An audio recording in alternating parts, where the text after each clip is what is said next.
Welcome to the deep dive. Ready for a shortcut through some seriously deep philosophical territory? Ooh, I like that. Today we're tackling a thinker you might not immediately associate with hardcore philosophy. That's right. We're diving into the world of Novalis.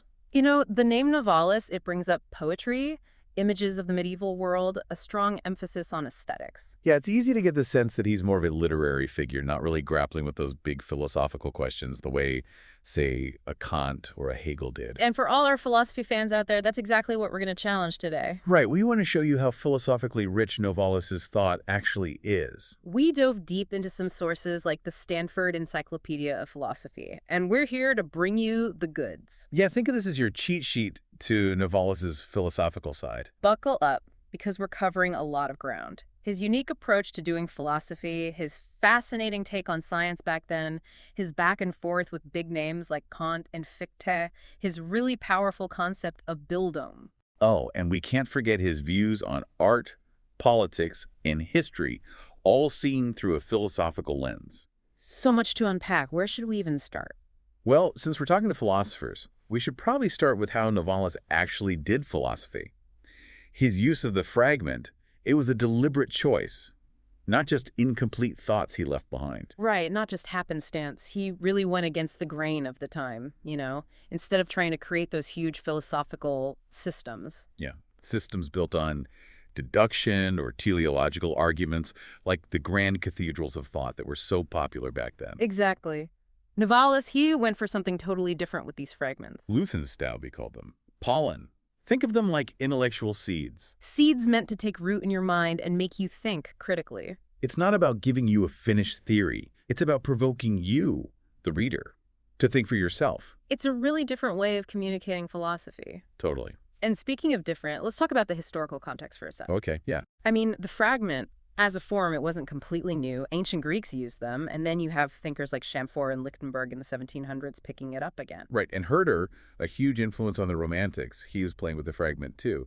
But Novalis, he really philosophizes with it. Right, and that raises a really interesting point for us as philosophers. Doesn't this blur the lines between artistic expression and critical thinking? You know, that distinction was so important to Kant, Fichte, those titans of the Enlightenment. Exactly. So is Novalis undermining that rigorous separation? It might seem that way at first glance, but I think he's doing something more subtle here. Go on. He's not trying to erase the boundaries. Instead, he's using the fragment as a tool, but a tool within reason itself.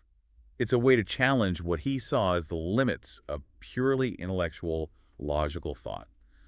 You know, what they called Verstandesdenken. Like that kind of hyper-rational, super-structured thinking that dominated the 18th century. Exactly. Novalis felt that approach missed out on the richness of feeling and experience. And in that way, he's kind of in line with other Romantic thinkers like Schelling and Hegel, Yeah, right? totally. They felt that reason needed to broaden its scope, to incorporate history, the power of art, the depth of religious experience. But then you have Friedrich Schlegel, another key Romantic figure. Right. And Schlegel had this crucial insight. As much as we might want a perfectly closed philosophical system, philosophy without any system at all just falls apart. It becomes incoherent. Hmm. So how does Novalis, with his love of the fragment, navigate that tension? That's the million-dollar question. It's a real balancing act. Novalis aims for systematic thought, but a system that's fundamentally open, always evolving, always engaging with both the sciences and the humanities. And you see that in all his writing. His miscellaneous observations, those notes for a Romantic encyclopedia, even his essay, Christianity or Europe. It's this constant intellectual exploration, this drive to understand without closing himself off. But I think it's important for us, as careful readers of Novalis, to remember that not all fragmentation we see is a deliberate choice. Oh, that's a good point, yeah. The critical edition of his work shows that some texts are fragmented just because he died so young, or because they were never meant to be published in that form. Like Pollen, that collection of fragments he published while he was still alive. Well, even Pollen was heavily shaped by Schlegel's editing. He broke down longer passages into smaller fragments. Wow, so even in what seems like the most fragmented work, there's another layer of fragmentation. Exactly. It makes you wonder about authorial intention and the role of editors. But anyway, I think this naturally leads us to another fascinating aspect of Novalis. Okay, where are we going now? His idea of a philosophical encyclopedia and his engagement with science, especially in his notes called Das Allgemeine Brouillon. Ah, the brouillon. That's a treasure trove for sure. But it's not your typical polished philosophical treatise. Not at all. It feels more like a dynamic, evolving snapshot of what he knew at the time. Yeah, constantly being revised, reevaluated, pushing for more inquiry. And for Novalis, the very idea of a philosophical encyclopedia, even if it's impossible to actually complete, was a guiding ideal for reason itself. It's all about striving for that interconnectedness of knowledge. Exactly. Now, this strong emphasis on science makes him different from, say, Friedrich Schlegel, right? Schlegel seemed more interested in the connection between philosophy and poetry. That's a key difference.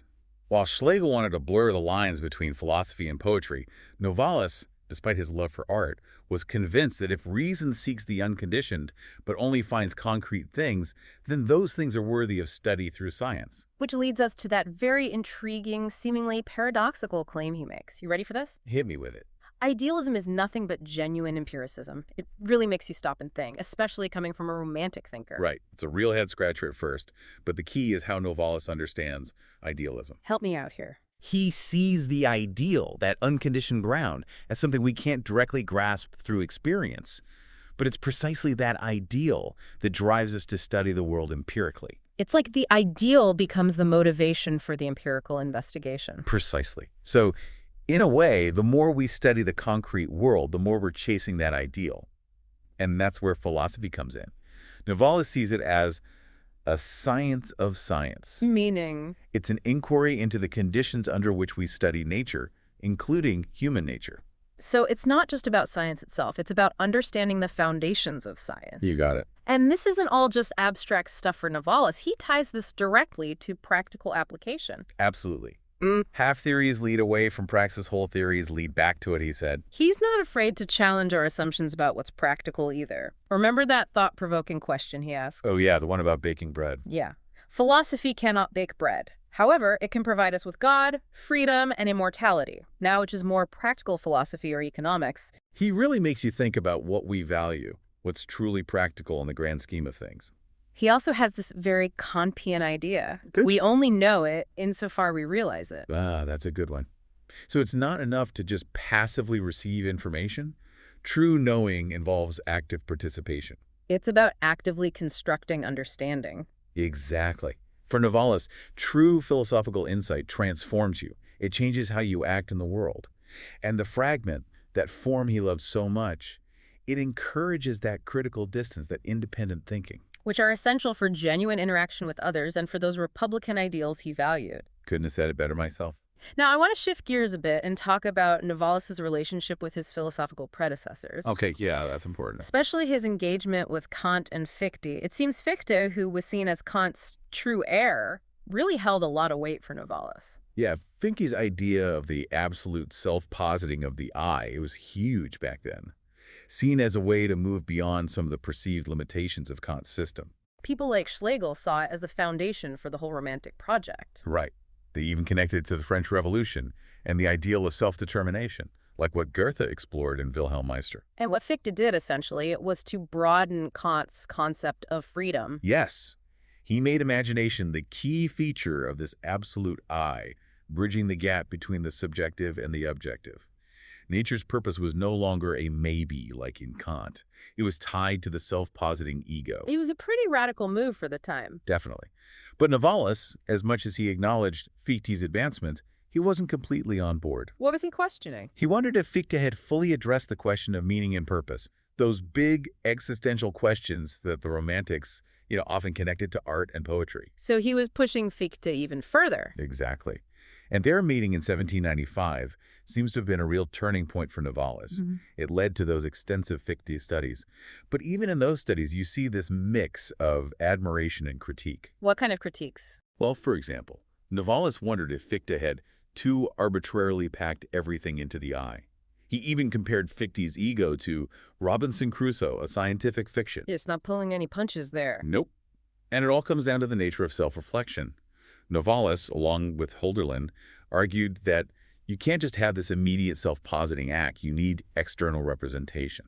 So for them, the I can't just exist on its own. Right. And for Novalis, the identity of the reflecting I and the reflected I, that's grounded in feeling, something that thought can't fully grasp. It sounds like he's shifting back towards a more Kantian perspective here, that emphasis on both thought and feeling as fundamental sources of experience. Yeah, there's a definite echo of Kant in that. Novalis is saying that a complete philosophy can't just rely on one single Fichtean principle. It needs to be more nuanced. Exactly. Novalis sees the subject as split between this desire to grasp self-feeling through thought and the realization that it's ultimately impossible. And this leads him to that powerful statement: the borders of feeling are the borders of philosophy. It's like he's saying that philosophy has to acknowledge the limits of pure thought. Right. It can't ignore the realm of feeling. And some scholars see those Fichte studies as a deliberate move back towards Kant, emphasizing those two sources of experience. It's a compelling interpretation, Yeah. and it's further supported by his ongoing engagement with other Kantian thinkers at the time. So he's not fully Kantian, not fully Fichtean. He's carving out his own path. Exactly. He's taking what he finds valuable from both. And it's interesting to see how he views Fichte's philosophy overall. How so? He sees it as a call to self-activity and a push for intellectual responsibility. That echoes Fichte's famous lecture, Über die Bestimmung des Gelehrten. Exactly. And that emphasis on self-activity ties nicely into Novalis's concept of Bildung, which is much more than just education. Right, it's this richer idea of self-cultivation, of growth through engaging with culture.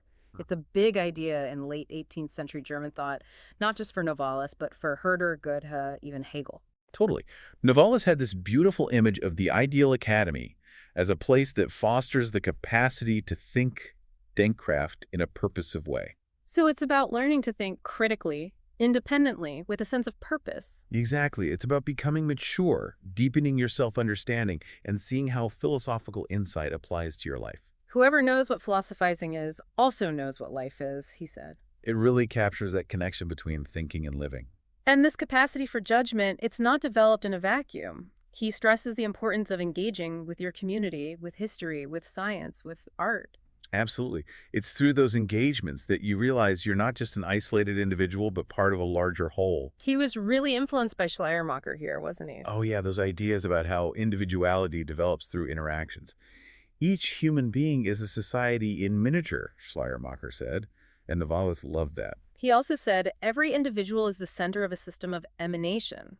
It's like each of us is a unique point in a web of relationships. And that brings us to the role of history in Novalis's thought, which is quite different from the Enlightenment view. Right. The Enlightenment tended to see the past as something to overcome. But Novalis, he saw history as crucial for self-understanding. Totally. He said, we are related to all parts of the universe, as we are to the future and to times past. For him, understanding history is a way to understand ourselves in the present. It's not just about knowing what happened, it's about making connections to who we are now. Precisely. And he felt that the Romantics had a duty to challenge those ahistorical views. He wanted to show that tradition continues into the present. So for Novalis, we can't just dismiss the past as irrelevant. Right. And we need to understand historical expressions in their own context. Yeah. He even saw the classical world as this crucial other to modernity. Like a mirror reflecting back a different way of being. And that's where philology, the study of language and texts, becomes so important for him. I wouldn't have expected that connection. Yeah, it's surprising at first. But he saw philology as this vital tool for understanding other cultures and texts on their own terms. It's about breaking through our prejudices. Exactly. He called philologizing the true scholarly occupation, comparing it to scientific experimentation. That's high praise coming from Novalis. And he saw a fascinating connection between philology and the fragment. Oh, how so? Well, both involve looking at things from different angles, challenging those fixed interpretations. It's like philology helps us understand the fragments of other cultures. And the fragment itself can be a way to approach understanding, to see the multiple perspectives on an issue. So Bildung, this ongoing process of self-cultivation, it's essentially the same thing as doing philosophy for Novalis. I think that's a fair assessment. It's about that constant dialogue with yourself and with the world, leading to a greater sense of responsibility for your own life.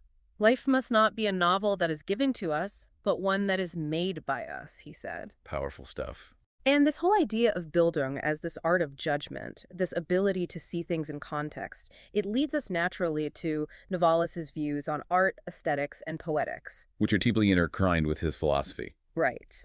There are two key things to keep in mind here. First, building itself requires a kind of artistic sensibility. Like what Kant called reflective judgment. Exactly. It's that ability to move from the specific to the general without relying on fixed rules. Novalis even talks about the will to Fichtesize artistically, Wait a minute. to approach Fichte's philosophy with that kind of artistic sensibility. He even criticizes Kant and Fichte for being unpoetic. Wow, he really wanted to infuse philosophy with that artistic spirit. Absolutely. And the second key thing is that art itself is a powerful way to achieve Bildung. It's a means of self-cultivation. And while aesthetics was becoming its own philosophical field, Novalis often took a more historical and cultural approach to art. Like Herder and Hegel. Exactly. He saw art as part of this larger moral and cultural landscape. He even viewed aesthetics through a psychological lens sometimes. And, Walter Benjamin, the 20th century thinker, he saw romantic aesthetics, including Novalis' work, as a precursor to modernist theories of art. It's interesting how Novalis distinguishes between modern and ancient art. Oh, how so? He sees modern art as self-reflexive, focusing on its own status as art. Ancient art, on the other hand, served a more direct moral or religious purpose. That's a keen observation. And then there's that famous phrase, the homesickness of philosophy. Ah, yes. That longing for a pre-subjective grounding. The kind of grounding that philosophy, with its reliance on language and concepts, can't quite reach, but art, Novalis suggests, can gesture towards it. It can hint at something beyond the limits of language. And that leads to his provocative statement. The poet is the transcendental physician. He really believed in the power of poetry to go beyond mere philosophical concepts. And his unfinished novel, Heinrich von Ofterdingen, is a great example of this. It's full of dreamlike imagery where nature itself becomes this work of art. Expressing deeper meaning, resolving tensions between necessity and freedom. It's magical idealism in action. It really is. Now, the relationship between art and politics in Novalis is a bit more complicated. It's definitely sparks a debate. Heine, for example, warned against the aestheticization of politics. Right, the danger of letting aesthetics overshadow political realities. And while Novalis was deeply religious, his political thought is more nuanced than you might expect. He did initially sympathize with the French Revolution, but he grew more skeptical over time. What caused that shift? He felt the revolution failed because it didn't take into account the historical realities and the preparedness of the people to embrace those ideals of liberty, equality, and fraternity. So he's tying it back to Bildung again. Exactly. For Novalis, you need a certain level of self-understanding, critical thinking skills, and respect for others to truly realize those revolutionary ideals. And that's where Bildung comes in. He was influenced by Schleiermacher's ideas about an egalitarian and ecumenical form of religion, wasn't he? Oh, definitely. Schleiermacher believed that this kind of religion could foster individual growth and responsibility, which Novalis saw as essential for a just society. And we see this emphasis on Bildung and its connection to politics in his writings. Absolutely. In his miscellaneous observations, faith and love, political aphorisms, and even in Christianity or Europe. That last one, Christianity or Europe, it's pretty controversial, calling for a new Catholic unity. It is, and it's led to a lot of different interpretations. But even in that work, you see this consistent thread. Democracy needs a populace ready for it, and that readiness comes through Bildung. It's about fostering those qualities that make a society capable of self-governance. Exactly. Novalis wanted to preserve those Enlightenment ideals of self-determination and freedom, but without losing that sense of connection, that feeling of belonging. He saw the ideal society as a kind of work of art. Like a tapestry woven together from diverse threads. And he was committed to republicanism, but he also went through some shifts in his thinking. In 1798, he saw monarchy as a potential model for democratic Bildung. Like a good king could inspire his people towards greater self-governance. But by 1799, he shifted towards the church, specifically the papal state, as that unifying force. It's a move that's puzzled many scholars. It has.